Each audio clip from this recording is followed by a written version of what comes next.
Hey everybody, and welcome to my N5 series on the SP404 Mark II, where I cover a topic in about 5 minutes. This is session 22.6, and I just want to use this kind of as a conclusion for the moment. I might experiment some more and see if there's some more fun things I can do with the Mark II as a looper, but there are a few, I don't know, say kind of problems with it. One, just based on how the Mark II works right now. One, I'm going to turn this on. Actually, that's the wrong one. I'll go to delay. Doesn't matter. I just had the cloud delay on, not the either the sync delay or the SX delay. Anyway, we're going to start playing this. So it's playing the click track for us, and I can now do what I was doing before and record in.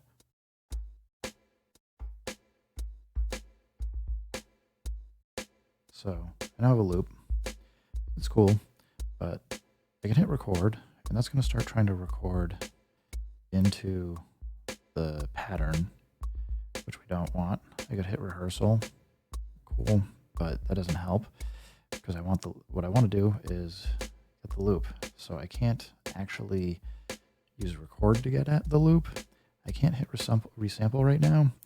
And if I wanted to do anything with it, I got to hit mark, which, as you can see, immediately stops playing both the pattern and the buffer. So we do have like the content here, but now you're kind of forced to export it, chop it up, and figure out what to do with it, which is fine. Like you can certainly do that.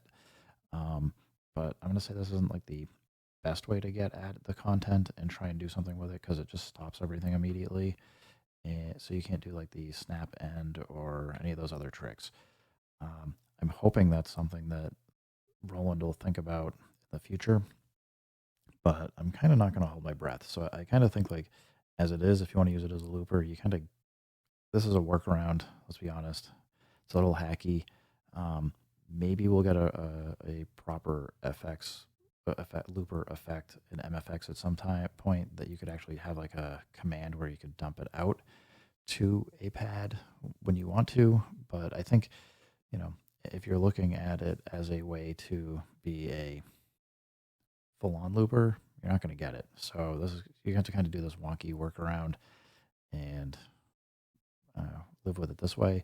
I also think, if you're going to try and get as much time out of it as you can for the delay, what I kind of showed for slowing the BPMs down and adding in your own custom metronome, I mean, it helps, but again, this isn't a real looper.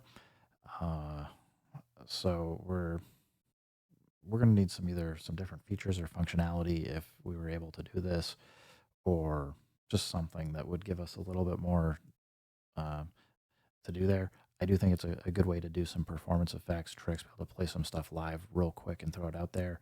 But I mean, I'd love to see, even with just what it is, I'd love to see the delay time increased, be able to get 2 or 4 bars in there. Like officially would be to have a longer delay time would be really great. I do think that this is a fun way to have one looper with or one delay loop with additional MFX on the back end is really cool. Having 2 side by side, super handy. Being able to use remain to turn on and off the buses for where pads go, really handy. So I think that, I mean, I'm probably not going to go do any crazy performance stuff with it, but I think there's at least the bones of being able to do some really fun, cool performance tricks.